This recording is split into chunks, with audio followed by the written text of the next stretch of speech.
There are derbies, and then there are derbies that split a city right down the middle. When Arsenal's red clashes with Chelsea's blue, London doesn't just watch, it takes a side. This isn't just about 3 points. In the pubs, on the streets, in the offices for weeks to come, it's a battle for a certain kind of supremacy in one of the world's greatest footballing cities. While other London rivalries have their own unique history and local intensity, this one has often been fought at the very summit of the English game, a contest for trophies and for the very soul of modern football. It's a contest of ideologies, old money versus new, aesthetic purity against pragmatic power. This rivalry feels different because it became a heavyweight title fight. It wasn't just a squabble between neighbours. For a long time, it was a direct confrontation between the two most successful clubs in the capital. The fixture list would come out, and this was the date everyone looked for. It carried a weight that resonated far beyond the M25. The narrative was just too compelling to ignore. You had two titans, managed by two of the game's most iconic figures. Arsenal Football Club has a history steeped in tradition and a certain way of doing things. They are one of English football's aristocrats, a club with a long and storied past filled with league titles and FA Cups. For decades, they were North London's undisputed powerhouse, known for a brand of football that was both successful and beautiful to watch. The name Arsenal became synonymous with class, with a commitment to playing the game the right way. This philosophy was perhaps most perfectly embodied during the reign of Arsène Wenger. Marketing, classic photo of Arsène Wenger on the touchline at Highbury, looking thoughtful and professorial. He didn't just win trophies, but built a footballing identity admired across the globe. He was a visionary, completing an entire league season unbeaten in 2003-2004. It was a feat that cemented their place in history. The team played with a fluid, attacking verve that was simply breathtaking. Thierry Henry, Dennis Bergkamp, Patrick Vieira weren't just footballers, they were artists. The ball moved with pace and precision, a symphony of one-touch passes and intelligent movement.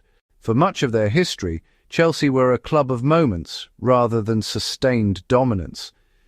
They had a reputation for being fashionable, glamorous, located in one of London's most affluent areas, but they were often the nearly men of English football. They won cups here and there, but the league title remained an elusive dream for 50 years.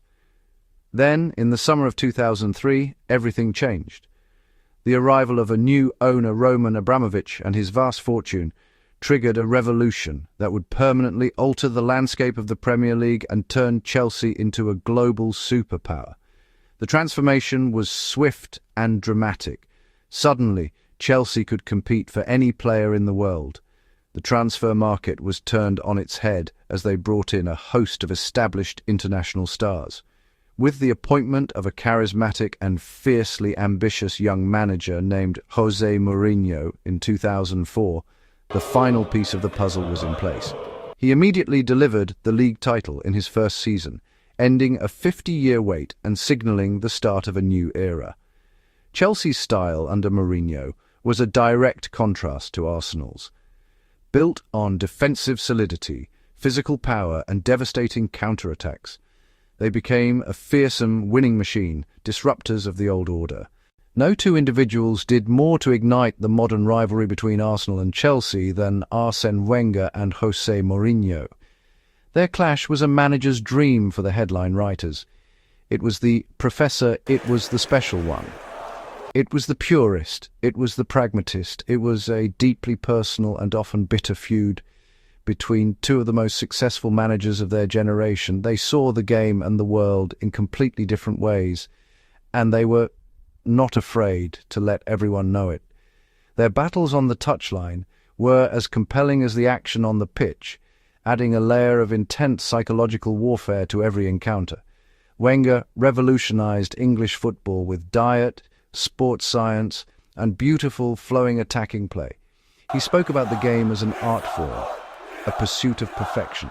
Mourinho was the brash and brilliant challenger. He weaponized words, calling Wenger a voyeur, a specialist in failure. Wenger's Arsenal aimed to dominate possession, to slice opponents open with intricate passing moves.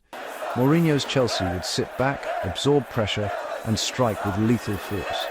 When these two styles met, it was a tactical chess match. Could Arsenal's artistry find a way through Chelsea's ironclad defence? Could Chelsea's power overwhelm Arsenal's technicians? The feud defined an era. Every meeting felt like the main event, from press conferences to first whistles. More than a match, a battle for philosophical supremacy. It supercharged a local rivalry into a global spectacle of personality and controversy. To truly understand the heat of this rivalry, you have to picture a specific moment. Let's go back to the 2007 League Cup final in Cardiff. This was a match that had everything. It was Wenger's young Arsenal side, Cesc Fabregas, Theo Walcott against Mourinho's seasoned, trophy-hungry Chelsea.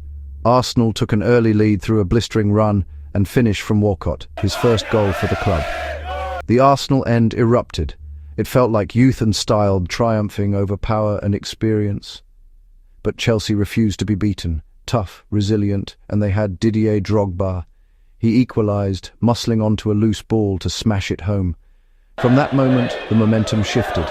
It became a grueling battle, a war of attrition on every blade of grass. The decisive moment came late. A cross was whipped into the Arsenal box. Who was there to meet it? Of course, it was Drogba. His header was unstoppable, a classic Mourinho victory. Absorb, stay in it, land the killer blow. A brutal lesson for Arsenal's young side. The final whistle didn't end the drama. 3 red cards after a mass brawl. Another trophy for Chelsea, painful confirmation for Arsenal. A vivid snapshot of the rivalry at its most intense. Few things add more fuel to a rivalry than a player crossing the divide, but the transfer of Ashley Cole in 2006 was something else. This wasn't just any player. A local lad, a graduate of the Arsenal Academy, a fan favourite, arguably the best left-back in the world, an invincible. His departure wasn't just a transfer, it was seen as the ultimate betrayal. The move made the rivalry deeply personal. The saga was public and acrimonious. There were allegations of a secret meeting between Cole, his agent, representatives from Chelsea, a scandal that resulted in fines for all parties. Arsenal fans saw Chelsea as playing by their own rules. Cole said he nearly crashed when he heard Arsenal's offer, earning the nickname Cashley.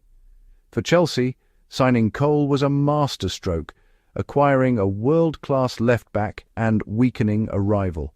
It was a statement of power and ambition, delighting one half of London and enraging the other. Every return felt toxic. Jeers were deafening and banknotes waved. The transfer changed the rivalry forever. No longer just tactics or managers, but loyalty, money, and perceived injustice. A raw nerve for Arsenal, a symbol of the rivalry at its hottest. Today is January 6th, 2026, and even though the managers and players have changed, the intensity of this fixture remains. The Wenger and Mourinho era may be over and the clubs may sit differently in the table, but when red meets blue, London still pays attention. A win can transform a season and deliver ultimate bragging rights. The rivalry's foundations are too strong to fade. It lives in the present, coloured by a contentious past. Arsenal remain tied to technical ideals, even as they adapt. Chelsea retain a reputation for pragmatic power and big moments. Every tactical decision, every substitution, every goal, each match adds a new paragraph. The fans are the keepers of the flame. They pass the stories down. Henry's genius, Drogba's dominance, the Wenger-Mourinho feud, the Ashley Cole transfer. Memories that bind supporters to this rivalry. In a globalised Premier League, where people come and go, this fixture anchors local identity. For all the money and spotlight, football is about community, passion and fierce pride in your team and your city. Ultimately, it's a fight for status. Top dog in a football city. Even when titles aren't on the line, pride is. The players feel it, the managers know it, and the supporters live it. This is Arsenal versus Chelsea, London's defining rivalry.